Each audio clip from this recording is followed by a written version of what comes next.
Admiral Sarah Chen stood at the viewport of the Earth Defense Station Arcturus, her reflection ghosting against the reinforced transparent metal as she watched the first Kraxan warships emerge from hyperspace.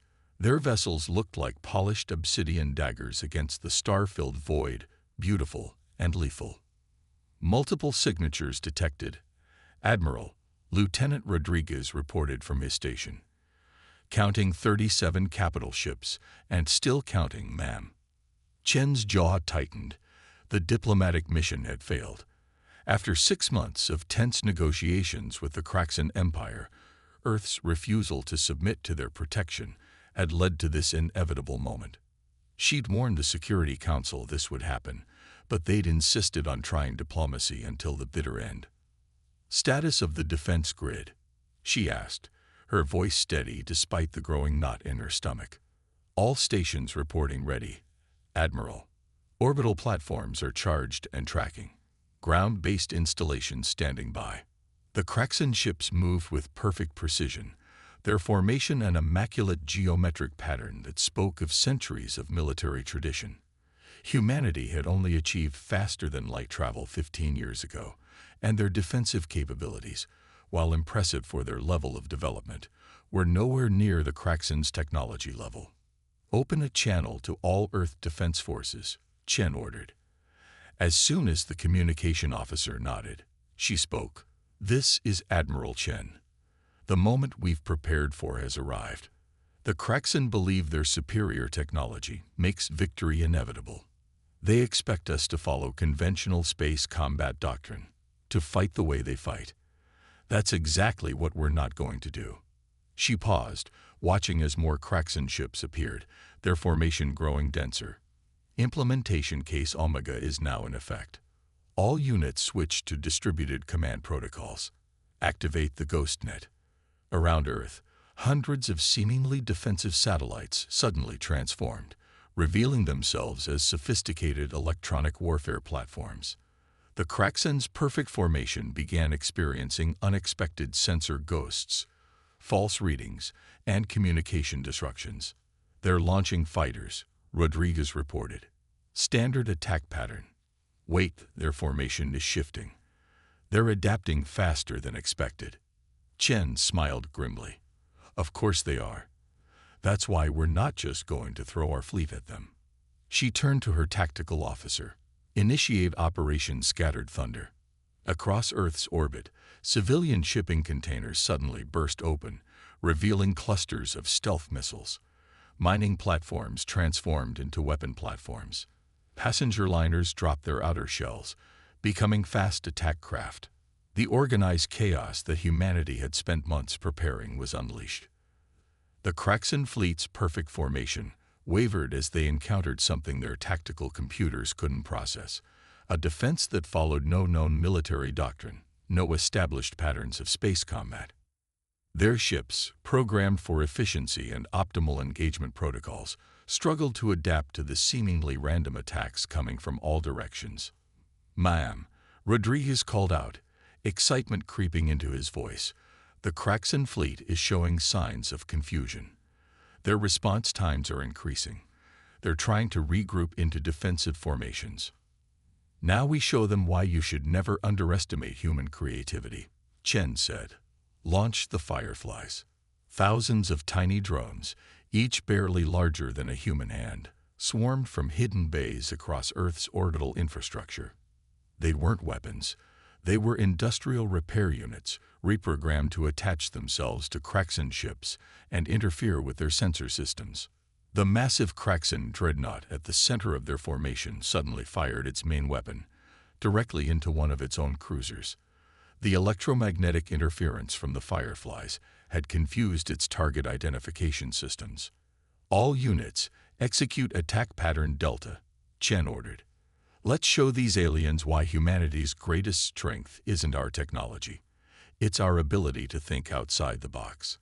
As Earth's defenders engaged the increasingly disorganized Kraxan fleet, Chen allowed herself a small smile. The aliens had expected an inferior civilization to fight a conventional battle and lose honorably. Instead, they were getting a lesson in human ingenuity, where mining tools became weapons, Civilian ships became warriors, and chaos itself became a strategy. The first battle for Earth's freedom had begun, and humanity was about to prove why they should never be underestimated. Dr. Maya Patel rushed through the underground corridors of the Cheyenne Mountain complex, clutching her tablet as she made her way to the war room. The facility, once a relic of the Cold War, had been repurposed as humanity's primary tactical analysis center. The walls around her vibrated with the distant echoes of surface bombardment, the Kraxen's response to their humiliating defeat in orbit. "Show me the latest analysis," General Marcus Hayes demanded as Maya entered the room. The holographic display dominated the center, showing real-time data from battles across the solar system. "Sir, we've cracked something fascinating about their combat protocols," Maya said, connecting her tablet to the main system. The display shifted, showing detailed breakdowns of Kraxen ship movements.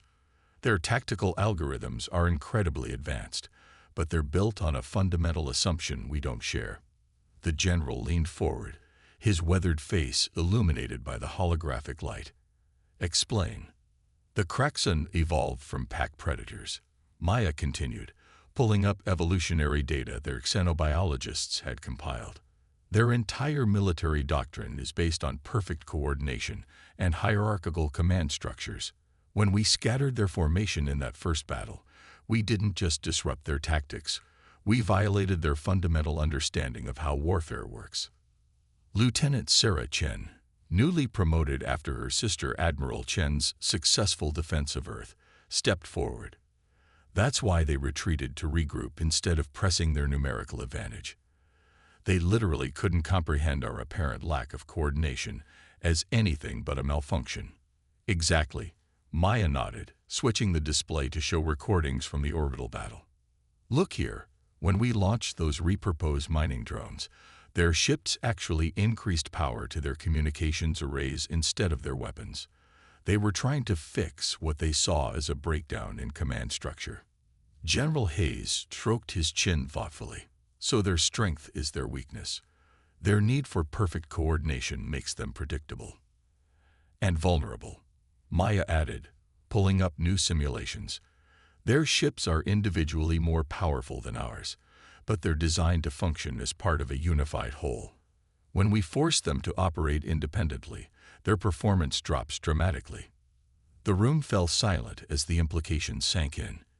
Humanity had spent its entire history fighting itself, developing countless ways to deal with superior forces: guerrilla warfare, asymmetric tactics, psychological operations, concepts the Kraxen had never needed to develop. "We need to push this advantage," Hayes decided. "Doctor, how quickly can you analyze their response patterns? I want to know every way we can disrupt their coordination." Maya's fingers flew across her tablet. "I've been working with AI systems to decode their combat algorithms. They're sophisticated but remarkably rigid. Once we understand their base parameters, we can predict how they'll try to adapt. And then we can be ready with counters they won't expect." Sarah added, her eyes lighting up with possibilities. "We could use their own predictability against them." The general nodded, decision made. "Lieutenant Chen, I want you to work with Dr. Patel. Combine your tactical experience with her analysis. Find the weaknesses we can exploit." He turned to the rest of the staff. "Everyone else, start thinking like guerrilla fighters. The Kraxen expect us to either submit or fight conventionally. We're going to show them what happens when humanity gets creative." As the room burst into activity, Maya pulled up more data streams. She'd spent years studying advanced AI systems, trying to understand how they thought. Now she was using those same skills to decode an alien military's decision-making processes. The irony wasn't lost on her. "Look at this pattern," she said to Sarah, highlighting a section of tactical data. "Their ships always maintain specific distance ratios, even when taking evasive action. It's like a dance where everyone has to keep perfect spacing." Sarah leaned in, her military training combining with Maya's scientific insight. "So if we can disrupt those distances, their entire formation could fall apart," Maya finished. And based on what we've seen of their psychology, that would be more than just tactically disruptive. It would be emotionally devastating. Around them, the command center hummed with activity as humanity prepared its next move. They had survived the first assault not through superior technology or numbers, but through unpredictability and adaptation. Now they were going to take those same qualities and turn them into a weapon the Kraxan would never see coming. The next phase of the war was about to begin, and humanity's greatest weapons would not be their ships or their guns, but their ability to think differently and adapt. The Kraxan were about to learn that sometimes the most dangerous enemy isn't the one with the best technology. It's the one who refuses to fight the way you expect them to. The asteroid mining facility, Demeter 7, hung silent in space, apparently abandoned after the Kraxan's initial assault. Its processing arrays were dark, its docking bays empty. To the Kraxan patrol approaching in perfect formation, it appeared to be just another piece of human infrastructure destroyed by their superior might. Captain Elena Santos watched from her hidden command post, deep within the asteroid's core, as the alien ships drew closer. "Status of the sleeper units," she whispered, though she knew the Kraxan couldn't possibly hear her. "All systems nominal." Her XO, Commander James Chen, replied just as quietly. 243 units in position. The Kraxan aren't detecting anything unusual. Elena allowed herself a small smile. The sleeper units were another example of human improvisation. Maintenance robots reprogrammed with Dr. Patel's analysis of Kraxan behavioral patterns. Each one was loaded with electronic warfare packages designed to exploit the aliens' rigid command protocols. "They're entering optimal range," James reported. "Formation exactly as predicted. These guys really don't know how to operate independently, do they?" "That's what we're counting on," Elena replied. She watched the tactical display as the Kraxan ships settled into their standard patrol pattern, a perfect geometric arrangement that would have been beautiful if it wasn't so vulnerable. "Execute Operation Thunderstrike. All units, Phase 1.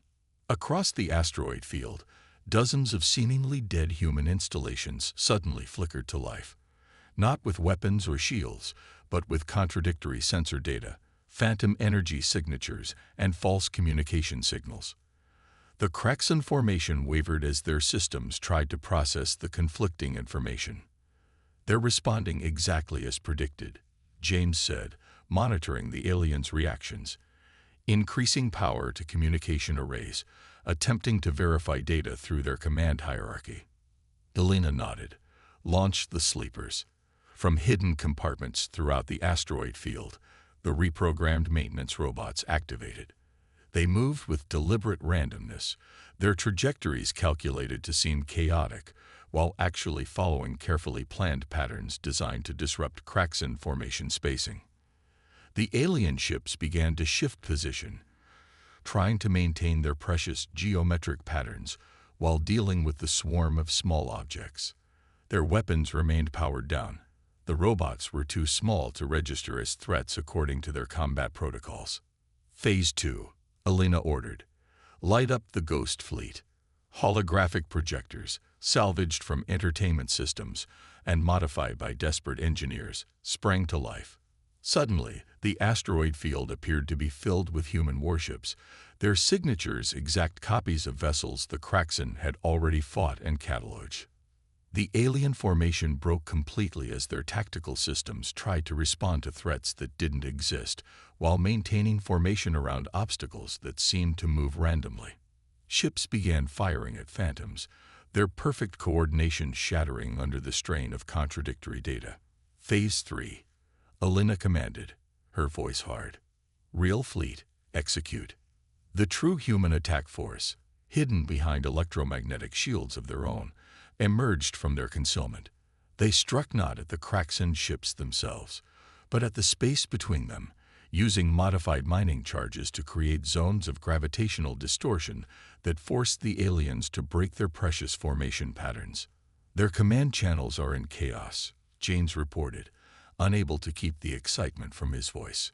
"They're trying to reestablish their hierarchy, but each ship is getting different sensor data. They can't agree on what's real and what isn't. Elena watched as the mighty Kraxan patrol, which could have easily destroyed her forces in a conventional battle, began to fall apart. Ships fired at false targets, tried to coordinate with non-existent allies, and broke formation to avoid imaginary threats. "Launch boarding teams," she ordered. The real purpose of Operation Thunderstrike wasn't to destroy the Kraxan ships, it was to capture them. Teams of human marines, trained in zero-gravity combat and equipped with hacking tools designed by Dr. Patel, launched from hidden positions. "Ma'am," James called out, "we're receiving similar reports across 3 sectors. The Kraxan responses are becoming increasingly erratic. Their attempts to adapt to our tactics are actually making them more vulnerable." Elena nodded grimly. This was just one of dozens of similar operations happening throughout the solar system. Each one was designed not just to defeat the Kraxan, but to shatter their confidence in their own systems and protocols. "Send word to command," she ordered. "Operation Thunderstrike proceeding as planned." The Kraxan are learning that their greatest strength, their rigid adherence to proven tactics, is becoming their greatest weakness against an enemy who refuses to play by their rules. As her forces moved to secure their objectives, Elena reflected on how far humanity had come. They had taken their greatest disadvantage, their technological inferiority, and turned it into an advantage by thinking differently. The Kraxan had expected them to try to match their level of technology. Instead, humanity had chosen to change the rules of engagement entirely. The next phase of the war was about to begin, and the Kraxan were about to learn an important lesson. Sometimes the most primitive solution, applied creatively, could overcome the most advanced technology. High Commander Vex Terry of the Kraxan Empire stood before the Grand Strategy Council, his iridescent scales dulled with fatigue. The holographic displays surrounding them showed an increasingly disturbing pattern of tactical defeats across the Sol system. "Impossible," Sub-Commander Krelthan hissed, his ceremonial armor clicking as he moved. "These primitives, they cannot be defeating our formations. Our tactics are perfected over millennia of warfare." "That," Vex Terry responded, "is precisely the problem." He gestured, and the displays shifted to show recordings of recent battles. "Observe how they fight. No structure, no proper formations. Every engagement is different, unpredictable." In the command center of the Earth Defense Force, Dr. Maya Patel and Lieutenant Sarah Chen watched the same battles from a different perspective. Their monitoring systems, cobbled together from civilian satellites and captured Kraxan technology, gave them unprecedented insight into the alien fleet's communications. "They're falling apart," Sarah observed, watching as another Kraxan battle group struggled to maintain coherence against a swarm of retrofitted mining drones. "Not just tactically. Their whole command structure is showing stress fractures." Maya nodded, her fingers dancing across her interface as she analyzed the data. "Their entire society is built on hierarchy and order. Every defeat doesn't just cost them ships.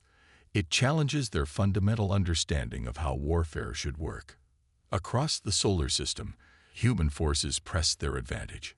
Civilian ships, converted into impromptu warships, struck from hidden bases in asteroid fields. Space stations thought destroyed revealed themselves to be elaborate traps. Even Earth's orbital debris field had been weaponized, turned into a maze of sensors and automated weapons that defied conventional military logic. Back in the Kraxan Council chamber, Vex Terry continued his report. "The humans, they adapt. Each time we develop a counter to their tactics, they change them. They show no respect for proper military doctrine. Then we shall teach them," Krelthan declared. "Deploy the 7th Grand Fleet. Show them the true might of the Empire's coordinated warfare." "The 7th Fleet was defeated 3 solar days ago," Vex Terry said quietly, "by a force 1/4 its size." He brought up the battle recordings. "The humans, they turned our own ships against us, captured vessels, reprogrammed to broadcast conflicting command signals. By the time we realized what was happening, half the fleet had fired on its own vessels." In Earth's orbit, Admiral Chen, restored to command after her successful defense strategy, watched as another group of Kraxan ships retreated from a failed attack. Their once perfect formations were ragged, their responses increasingly desperate. "They're trying to adapt," her tactical officer noted, "but they're doing it wrong. Every time they attempt to copy our unpredictability, they just create new patterns we can exploit." Chen nodded. "They don't understand that our strength isn't in the specific tactics we use. It's in our ability to think differently, to change our approach based on circumstances." She pulled up the latest intelligence reports. "How are the new initiatives progressing?" "The space guerrilla teams are exceeding expectations," the officer reported. "The Kraxans still haven't figured out how to deal with forces that disperse and regroup randomly. And Dr. Patel's latest electronic warfare packages are playing havoc with their command and control systems." The admiral allowed herself a small smile. Humanity had taken everything they knew about warfare, from ancient guerrilla tactics to modern cyber warfare, and adapted it for space combat. While the Kraxans struggled to maintain their rigid military doctrine, humans embraced chaos as an ally. In the Kraxan Council chamber, the debate had turned heated. "We cannot continue like this," Vex Terry insisted. "Every attempt to restore order to these engagements fails. The humans, they do not fight like a civilized species should." "Then we shall bring overwhelming force," another council member declared. "Summon the reserve fleets."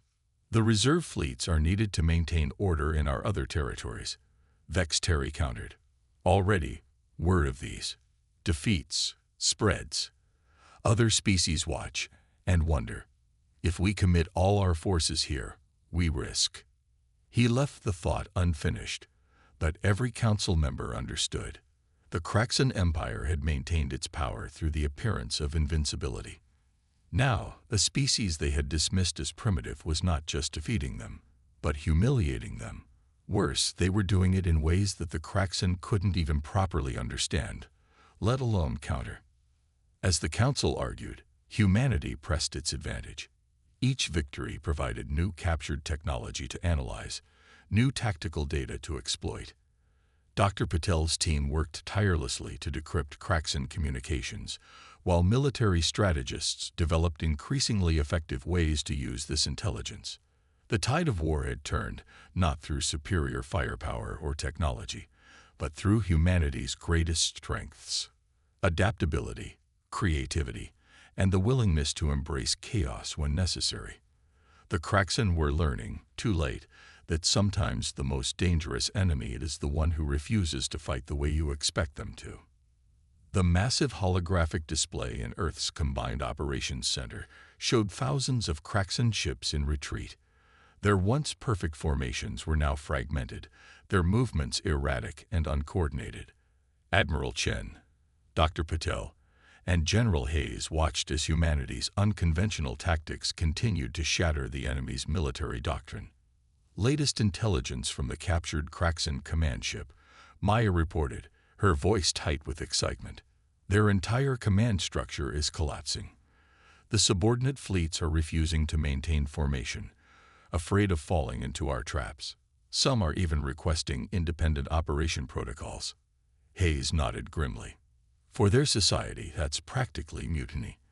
Their entire military structure is based on absolute coordination and obedience.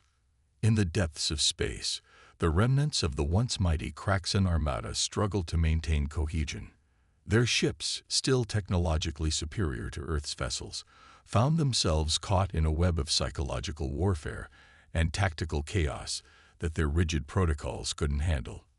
Aboard the Kraxan flagship, Imperial Destiny, High Commander Vex Terry faced the inevitable. His scales had lost their luster, his proud posture bent by the weight of impending defeat. The humans hadn't just beaten their forces, they had fundamentally challenged everything the Kraxan thought they knew about warfare. "Send the signal," he ordered, his translator struggling to convey the complex emotions in his voice. Request diplomatic contact with the Earth authorities." Back on Earth, the command center erupted in controlled celebration as the message came through. Admiral Chen raised her hand for silence. "This isn't just about winning a war," she reminded her staff. "This is about showing the galaxy a new way of thinking." The peace negotiations took place on neutral ground, a repurposed space station in Mars orbit. The contrast between the two sides could not have been more striking. The Kraxan delegation arrived in perfectly spaced ships, their representatives arranged in precise hierarchical order. The human delegation came in a mix of military vessels and converted civilian craft, their formation seemingly random but carefully calculated to keep the Kraxan off balance. "You have taught us a harsh lesson," Vex Terry acknowledged during the talks. "Our greatest strength became our greatest weakness when faced with an enemy who refused to fight according to established protocols." General Hayes, representing Earth's military interests, leaned forward. "Perhaps that's the most important outcome of this conflict. The galaxy needs both approaches: the discipline and order your people have perfected, and the adaptability and innovation that humanity brings to the table." The terms of peace were unprecedented in Kraxan history. Rather than demanding surrender or subjugation, humanity proposed a military exchange program. Kraxan officers would learn human tactics of adaptation and improvisation, while human forces would gain access to advanced alien technology. Dr. Patel, who had done so much to decode Kraxan psychology and tactics, found herself appointed as the head of a new joint military research initiative. "The key," she explained to a mixed group of human and Kraxan officers, "is understanding that neither approach is inherently superior. True strength comes from knowing when to maintain perfect order and when to embrace controlled chaos." The impact of the war rippled through galactic society.